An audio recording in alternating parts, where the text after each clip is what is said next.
Hello everyone, स्वागत है आप सभी का कॉम्पिटिटिव एकेडमी में। चलिए शुरुआत करते हैं आज के करंट कैप्सूल की।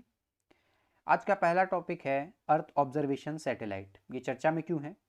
हाल ही में इसरो के द्वारा घोषणा की गई है कि एक अर्थ ऑब्जर्वेशन सैटेलाइट को PSLV C49 के द्वारा 7 नवंबर को लॉन्च किया जाएगा। तो जान लेते हैं इसके बारे में कुछ इंपॉर्टेंट पॉइंट। इस उपग्रह को सतीश धवन अंतरिक्ष केंद्र श्रीहरिकोटा से प्रक्षेपित किया जाएगा और साथ ही साथ में इसके 9 अन्य देशों के भी उपग्रह अंतरिक्ष में भेजे जाएंगे। क्योंकि भारत बहुत सस्ते में उपग्रह लॉन्च करता है, तो बहुत सारे जो विकसित देश भी हैं वो अपने उपग्रह भारत से अंतरिक्ष में भिजवाते हैं। और अब जो अंतरिक्ष में सैटेलाइट भेजे जाएंगे ऑब्जर्वेशन सैटेलाइट, तो उन्हें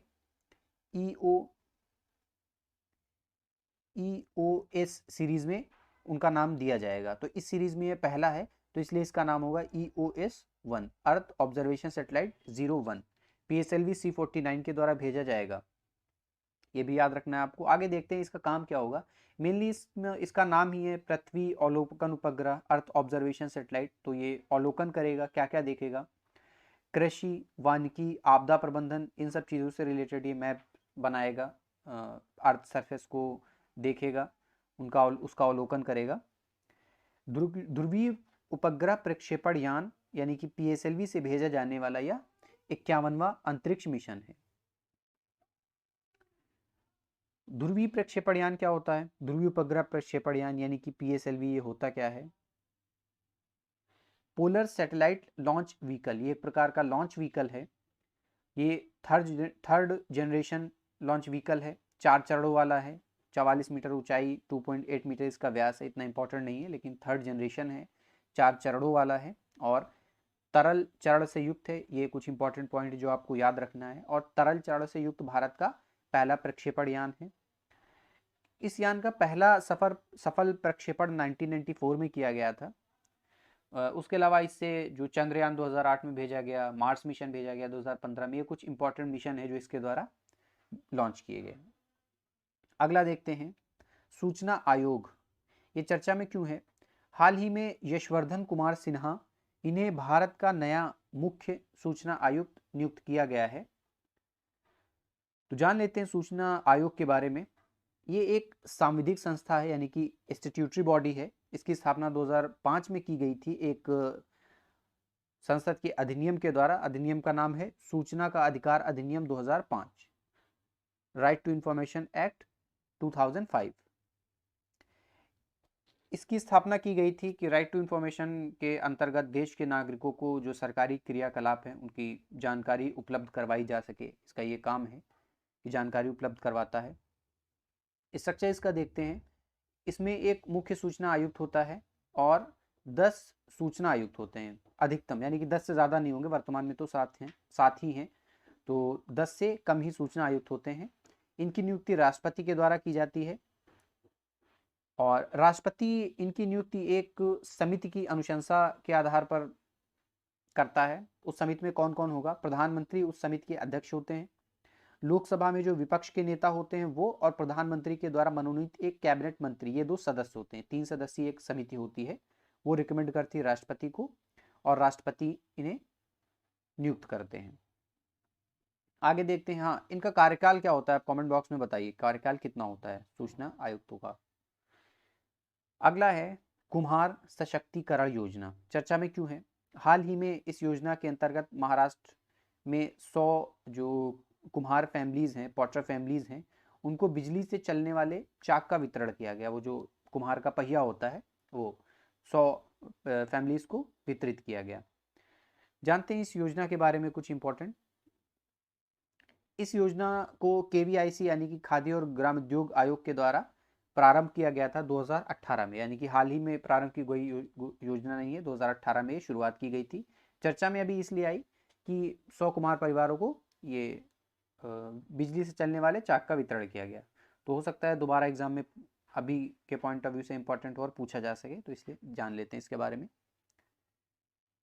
ये इसका काम क्या है कि भारत के दूरस्थ क्षेत्रों में जो भी कुम्हार फैमिलीज रह रही हैं, जो कुम्हार समुदाय हैं, उनका सशक्तिकरण करना। इसके मेन उद्देश्य देख लेते हैं। पहला क्या है कि कुम्हारों को उन्नत कोटि के मिट्टी के बर्तन व अन्य उत्पाद बनाने के लिए प्रशिक्षण प्रदान करना, यानी कि ये ट्रेनिंग भी देता है। मिट्टी के बर्तन बनाने के लिए नवीनतम और नई तकनीकी के उपकरण उपलब्ध कराना, यानी कि ये जो न्यू टेक्नोलॉजीज आती हैं उनसे रिलेटेड उपकरण भी उपलब्ध कराता है। केवीआईसी प्रदर्शनियों के माध्यम से बाजार तक कुम्हारों की पहुंच को सुनिश्चित करना। तो जो खादी ग्रामोद्योग आयोग कहीं कहीं पर अपनी प्रदर्शनी लगाते हैं, तो वहाँ पर इम्पोर्टर फैमिलीज को भी जगह दी जाती है कि वो अपना जो भी सामान है बेच सकें। इसके अलावा अगर केवीआईसी किसी ऑनलाइन प्लेटफॉर्म के साथ टाई अप करता है, तो वहाँ पर भी ये अपना प्रोडक्ट बेच सकते हैं, यानी कि मार्केट एक्सेस भी हेल्प करता है मार्केट एक्सेस करने में केवीआईसी। सर्ब पावर, ये नया टॉपिक है, जानते हैं इसके बारे में, अभी चर्चा में क्यों है। हाल ही में विज्ञान एवं प्रौद्योगिकी मंत्रालय के द्वारा इस पहल को लॉन्च किया गया है। कुछ इंपॉर्टेंट पॉइंट देख लेते हैं। इस योजना का उद्देश्य भारतीय शैक्षणिक संस्थानों और अनुसंधान व विकास प्रयोगशालाओं में विज्ञान और इंजीनियरिंग अनुसंधान वित्त पोषण कार्यक्रमों में लैंगिक असमानता को कम करना है। बेसिकली जो रिसर्च फील्ड है वहाँ पर जो लैंगिक असमानता है उसको कम करना है। जो भी महिलाएं हैं उनको इसके अंतर्गत फेलोशिप प्रदान की जाती है 15,000 प्रति माह के हिसाब से। 35 से 55 वर्ष की जो महिलाएं होती हैं उनको ये लक्षित करता है। जैसा कि आपको पता होगा विश्व में लगभग 30% साइंटिस्ट महिलाएं हैं, यानी कि 50% आबादी का जो रिप्रेजेंटेशन है वो सिर्फ 30% है रिसर्च फील्ड में। तो इस गैप को कम करने के लिए ये भारत सरकार की एक पहल है। सर्व के बारे में जान लेते हैं। सर्व का फुल फॉर्म है science and engineering research board. विज्ञान और प्रौद्योगिकी विभाग के अंतर्गत ये एक स्टेट्यूटरी बॉडी है। इसकी स्थापना सर्व एक्ट 2008 के अंतर्गत 2009 में की गई थी। बोर्ड का गठन विज्ञान और इंजीनियरिंग में बुनियादी अनुसंधान को बढ़ावा देने के लिए, साथ ही जो वैज्ञानिक हैं, शैक्षणिक संस्थान हैं और अनुसंधान और विकास से जुड़ी हुई लैबोरेटरीज हैं, और जो बाकी एजेंसीज जो रिसर्च एंड और में इससे जुड़ी हुई हैं, अनुसंधान से, रिसर्च एंड डेवलपमेंट से, R&D से जुड़ी हुई हैं, उनको ये मेनली वित्तीय सहायता उपलब्ध कराता है ये बोर्ड। आगे देखते हैं। अगला टॉपिक है मेरी सहेली। ये चर्चा में क्यों है। भारतीय रेलवे के द्वारा एक पायलट प्रोजेक्ट शुरू किया गया मेरी सहेली नाम से, और इस पायलट प्रोजेक्ट को जो दक्षिण पूर्वी रेलवे है वहाँ पर प्रारंभ किया गया है। तो ये चर्चा में है मेरी सहेली। जान लेते हैं इसके बारे में महत्वपूर्ण बिंदु कुछ। ये एक पायलट प्रोजेक्ट है, दक्षिण पूर्वी रेलवे में से प्रारंभ किया गया है, और इसमें क्या होगा कि जो आरपीएफ महिलाएं हैं उनका एक दल बनाया जाएगा। कोचेज में इन्हें तैनात किया जाएगा, साथ ही प्लेटफॉर्म पर भी ये तैनात रहेंगी। महिलाओं की सुरक्षा के लिए ये डेडिकेटेड होंगी।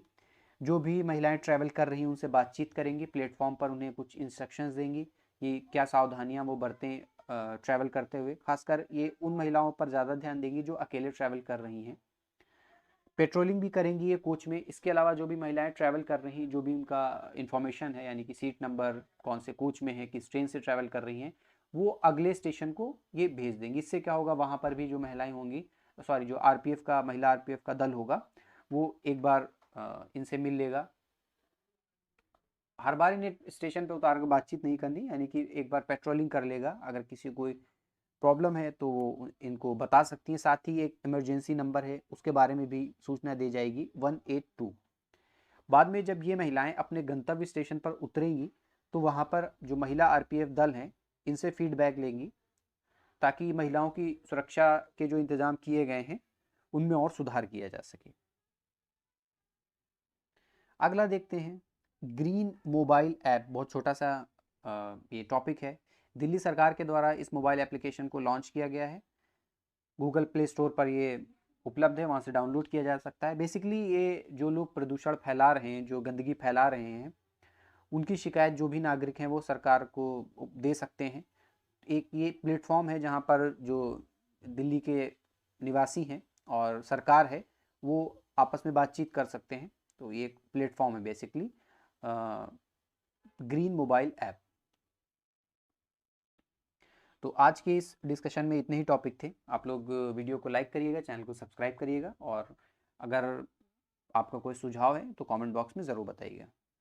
वैसे कल संडे था तो कल का जो करंट अफेयर्स था वो कल नहीं किया गया था। कल के जो भी टॉपिक्स हैं वो आज ऐड कर लिए गए हैं। एक दो टॉपिक बचे हुए हैं वो कल डिस्कस कर लिए जाएंगे। तो संडे को अगर नहीं आएगा तो वो छूटेगा नहीं, वो आने वाले दिनों में ऐड कर लिया जाएगा।